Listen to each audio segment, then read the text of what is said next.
Let's listen in now as Chairman Schiff welcomes everybody. This is the second in a series of public hearings the committee will be holding as part of the House's impeachment inquiry. Without objection, the chair is authorized to declare recess of the committee at any time. There is a quorum present. We will proceed today in the same fashion as our first hearing. I will make an opening statement, and then Ranking Member Nunes will have the opportunity to make a statement. Then we will turn to our witness for an opening statement and then to questions. For audience members, we welcome you and respect your interest in being here. In turn, we ask for your respect as we proceed with today's hearing. It is the intention of the committee to proceed without disruptions. As chairman, I will take all necessary and appropriate steps to maintain order to ensure that the committee is run in accordance with House rules and House Resolution 660. With that, I now recognize myself to give an opening statement in the impeachment inquiry into Donald J. Trump, the 45th President of the United States. In April 2019, the United States ambassador to Ukraine, Marie Yovanovitch, was in Kiev when she was called by a senior State Department official and told to get on the next plane back to Washington. Upon her return to D.C., she was informed by her superiors that although she had done nothing wrong, she could no longer serve as ambassador to Ukraine because she did not have the confidence of the president. It was a stunning turn of events for this highly regarded career diplomat who had done such a remarkable job fighting corruption in Ukraine that a short time earlier she had been asked by the State Department to extend her tour. Ambassador Yovanovitch has been in the Foreign Service for 33 years and served much of that time in the former Soviet Union. Her parents had fled Stalin and later Hitler before settling in the United States. She is an exemplary officer who is widely praised and respected by her colleagues. She is known as an anti-corruption champion whose tour in Kiev was viewed as very successful.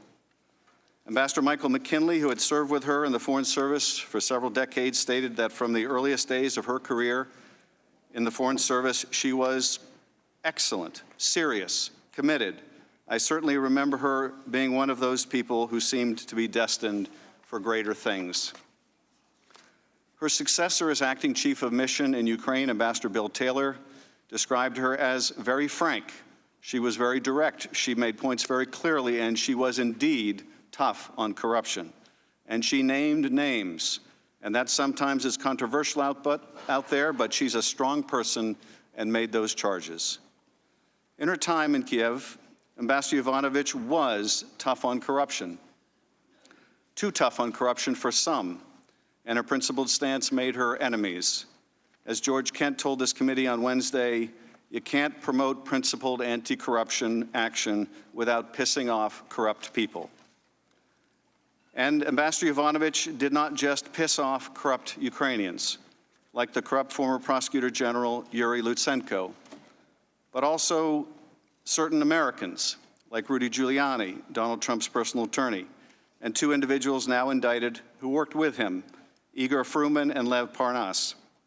Lutsenko, Giuliani, Fruman, Parnas, and others who would come to include the president's own son, Don Jr., promoted a smear campaign against her based on false allegations. At the State Department, there was an effort to push back, to obtain a statement of support from Secretary Pompeo, but those efforts failed when it became clear that President Trump wanted her gone. Some have argued that a president has the ability to nominate or remove any ambassador he wants, that they serve at the pleasure of the president, and that is true. The question before us is not whether Donald Trump could recall an American ambassador with a stellar reputation for fighting corruption in Ukraine, but why would he want to? Why did Rudy Giuliani want her gone, and why did Donald Trump? And why would Donald Trump instruct the new team he put in place, the three amigos, Gordon Sondland, Rick Perry, and Kurt Volker, to work with the same man, Rudy Giuliani, who played such a central role in the smear campaign against her? Rudy Giuliani has made no secret of his desire to get Ukraine to open investigations into the Bidens, as well as a conspiracy theory of Ukrainian interference in the 2016 election. As he said in one interview in May 2019, we're not meddling in an election, we're meddling in an investigation, which we have a right to do. More recently, he told CNN's Chris Cuomo, "Of course I did," when asked if he had pressed Ukraine to investigate Joe Biden. And he has never been shy about who he is doing this work for, his client, the president. One powerful ally Giuliani had in Ukraine to promote these political investigations was Lutsenko, the corrupt former prosecutor general. And one powerful adversary Lutsenko had was a certain United States ambassador named Marie Yovanovitch. It is no coincidence that in the now infamous July 25th call with Zelensky, Donald Trump brings up a corrupt Ukrainian prosecutor and praises him. Against all evidence, Trump claims that this former prosecutor general was very good, and he was shut down, and that's really unfair. But the woman known for fighting corruption, his own former ambassador, the woman ruthlessly smeared and driven from her post, the president does nothing but disparage, or worse, threaten. Well, she's going to go through some things, the president declares. That tells you a lot about the president's priorities and intentions.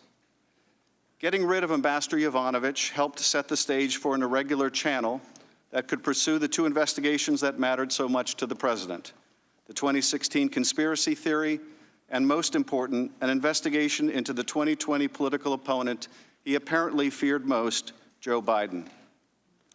And the president's scheme might have worked, but for the fact that the man who would succeed Ambassador Yovanovitch, whom we heard from on Wednesday, Acting Ambassador Taylor, would eventually discover the effort to press Ukraine into conducting these investigations and would push back.